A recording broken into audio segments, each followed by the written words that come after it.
Assalamualaikum warahmatullahi wabarakatuh. Alhamdulillah wa syukurillah, kita dapat berjumpa kembali di semester 2 ini.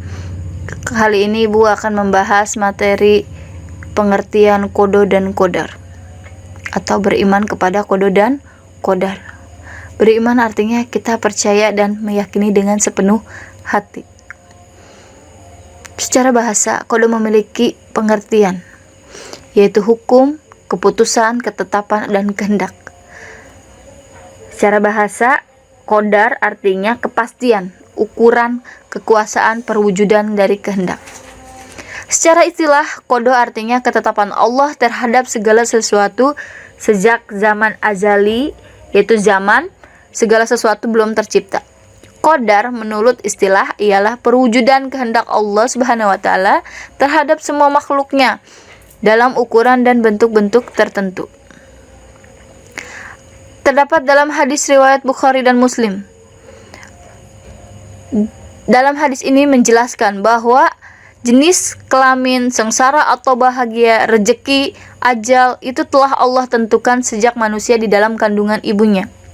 Ketika seseorang manusia terlahir ke dunia ini dan mengalami peristiwa tertentu, berarti dia telah ditakdirkan oleh Allah Subhanahu wa taala seperti peristiwanya yang ia alami tersebut memperjelas pengertian qada dan qadar.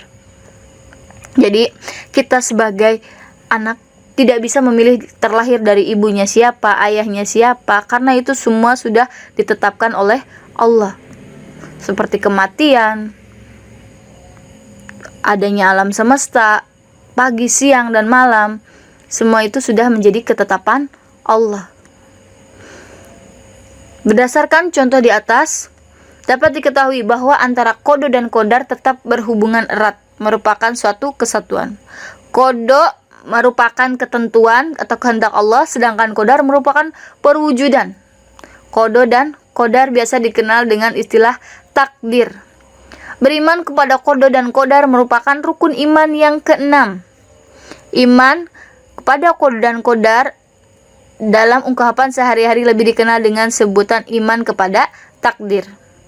Iman kepada takdir berarti percaya bahwa segala apa yang terjadi di alam semesta ini, seperti adanya sehat, sakit, hidup maupun mati, rezeki, jodoh, merupakan kehendak Allah. Dalam surat Ar-Ra'd ayat 8. A'udzubillahi minasyaitonirrajim wa kullu syai'in indahu bimiqdarin. Dan segala sesuatu ada ukuran di sisinya. Ayat tersebut menegaskan bahwa segala sesuatu di alam semesta ini telah ditakdirkan ukurannya oleh Allah. Manusia terjadi sebuah kenyataan atau peristiwa, yaitu seorang anak bernama Ena dilahirkan dari keluarga kaya, orang tuanya pengusaha. Tidak lama kemudian usahanya hancur, ya kan? Banyak menanggung hutang, kehidupan keluarga Ena berubah begitu cepat, yang semulanya kaya menjadi miskin. Ada yang anak bercita-cita menjadi pegawai bank, setelah lulus ia mengambil jurusan ekonomi supaya mendapat gelar sarjana ekonomi. Contoh-contoh tersebut merupakan contoh kecil sekian banyak perwujudan takdir Allah. Dari contoh tersebut kita bisa mengetahui bahwa semua makhluk tidak bisa mengelak dari takdirnya Allah. Lalu muncul pertanyaan, untuk apa sih kita berikhtiar jika segala sesuatu sudah ditakdirkan oleh Allah? Ketahuilah bahwa meskipun takdir manusia telah ditentukan oleh Allah Subhanahu wa taala, namun tak satu pun yang bisa mengetahui sebelum hal itu terjadi. Hal ini menjadikan manusia tetap wajib berusaha untuk meraih yang terbaik. Allah Subhanahu wa taala memberikan jalan kepada manusia untuk menjalani kehidupannya dengan cara ikhtiar sekuat tenaga serta mengiringinya dengan berdoa. Takdir mu'allaq dan takdir mubram. Takdir mu'allaq artinya sesuatu yang digantungkan, yaitu ketentuan Allah, mengikut sertakan peran manusia melalui usaha-usahanya. Jadi jika kita ingin pintar, ya kita banyak belajar, disiplin waktu. Jika kita ingin sehat, kita harus makan makanan bergizi, jaga kesehatan, berolahraga. Jika kita ingin menjadi anak soleh atau soleha, kita harus sholat tepat waktu, mengaji, taat kepada orang tua, taat kepada guru.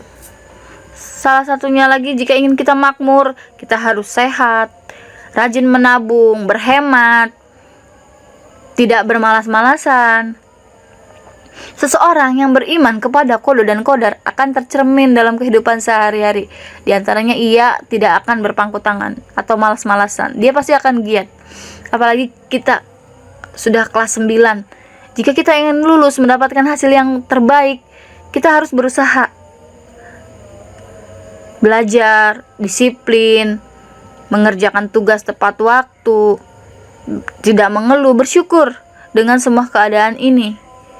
Ya kan, seperti adanya corona, itu merupakan takdirnya Allah. Yang kedua, takdir mubram. Secara bahasa artinya sesuatu yang tidak dapat dielakkan atau sudah pasti terjadi. Ini sudah menjadi ketetapan Allah yang mutlak.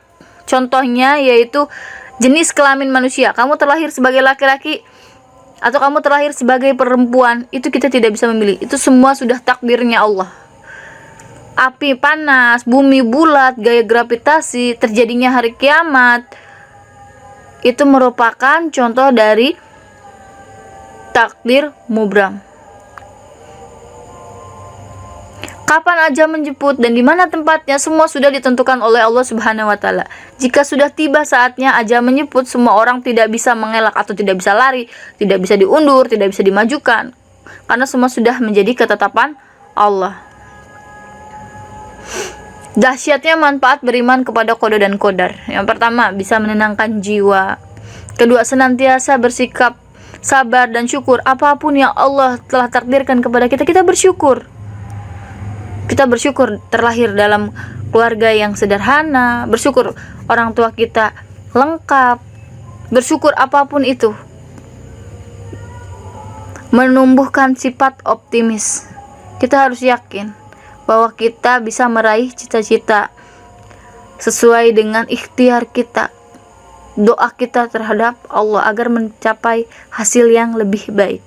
Menjauhkan diri dari sifat sombong. Ketika kita meraih keberhasilan, jangan merasa ini karena diri kita, tapi semua ini adalah hasil, semua ini adalah karunia dari Allah Subhanahu wa taala.